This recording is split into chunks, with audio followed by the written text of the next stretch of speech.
Welcome to Telugu one news. నేను Mahalakshmi. YCP నేతలు silent గా సర్దేసుకుంటున్నారా? విషయాన్ని డైవర్ట్ చేసి తాము అనుకున్నది సైలెంట్ గా చేసుకుని పబ్బం గడిపేయడంలో వైసీపీ నేతలు డాక్టరేట్ సాధించారని చెప్పొచ్చు. ప్రతి విషయంలోనూ వారు ఒకటి చెయ్యాలనుకుంటే అందుకు భిన్నంగా విపక్ష నేతలు ప్రజల అటెన్షన్ను డైవర్ట్ చేయడానికి ఏదో ఒక అంశాన్ని తెర మీదకు తీసుకొస్తారు. అదే సమయంలో తాము చక్కబెట్టదలుచుకున్న కార్యాన్ని సైలెంట్గా చక్కబెట్టేస్తారు. 5 ఏళ్ల జగన్ పాలనలో ఇదే జరిగింది. ఆ ట్రాప్లో విపక్షం కూడా పడిపోయింది. ఇప్పుడు ఎన్నికల అనంతరం కూడా వైసీపీ అలాగే చేస్తోంది. అధికారం కోల్పోవడం ఖాయమన్న నిర్ణయానికి వచ్చేసిన వైసీపీ నేతలు ఇప్పుడు నెమ్మదిగా రాష్ట్రం వదిలి వెళ్ళిపోవడానికి ప్రణాళికలు రచించుకుంటున్నారు.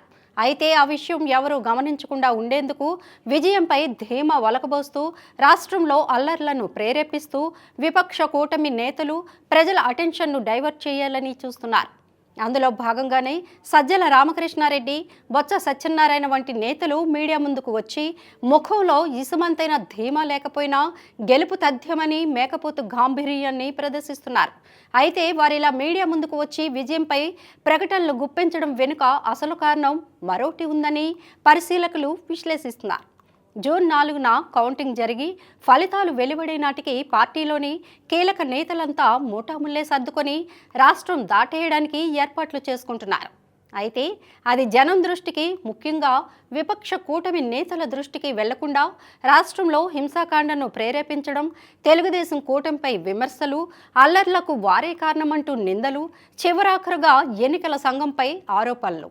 దాంతో విపక్ష నేతలంతా వైసీపీ ఆరోపణలు, విమర్శలకు సమాధానం ఇవ్వడంపై పెడుతున్న శ్రద్ధ తెర వెనుక వైసీపీ నేతలు ఏం చేస్తున్నారన్నది గమనించడంపై పెట్టడం లేదు. దాంతో సందట్లో సడేమియా అన్నట్లుగా వైసీపీ కీలక నేతలంతా మోటాముల్లే సర్దేసుకుంటున్నారు.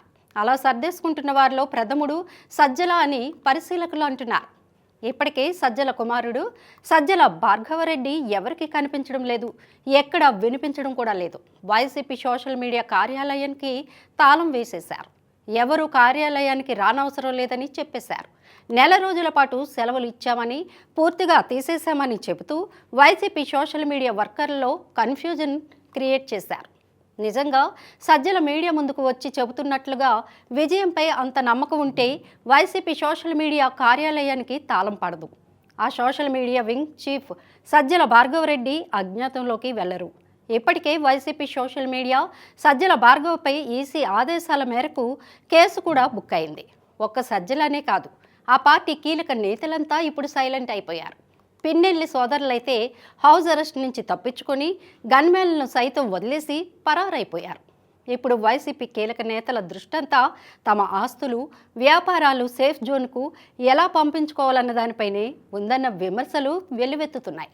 5 ఏళ్ల అధికారంలో ఉండి ఇష్టారాజ్యంగా వ్యవహరిస్తూ కూడబెట్టిన అక్రమాస్తుల రక్షణపైనే వైసీపీ నేతల దృష్టి ఉందని అంటున్నారు.